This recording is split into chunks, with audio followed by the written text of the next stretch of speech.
Lynn Ramos owns a body piercing shop in Lawton. She says 3/4 of her customers have tattoos. Many of them have been done underground. Kelly West is a victim of their dirty work. I got one when I was 16 years old, here in a trailer. It's something that, if they can cover it up, I will be lucky. But I will probably have to have another tattoo to either cover it up or pay $1,200 per square inch to have it removed.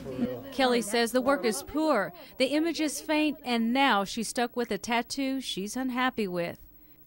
And Lynn says these are legal tattoos, very clean and vivid. She says as long as it's illegal in Oklahoma, folks will get them in-state anyway, good or bad. And many times it will be under unhealthy conditions. We need to be regulated where people can come in and safely get a tattoo, not go to somebody's house or to someone's basement or garage to have it done. We probably have at least one person a week come through our door to have us look at the tattoos that they've gotten, homemade tattoos, and there's something wrong with them. Tattooing has been outlawed in Oklahoma since 1963. Opponents say a prick of the needle and some paint can lead to serious health problems. But Lynn says with the proper regulations, the art can be as beautiful as it looks. Lynn hopes to push the bill until it becomes a law.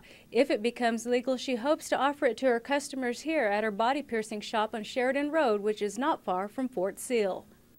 Lynn says legalizing it would mean keeping folks from spending money out of state and getting bad tattoos.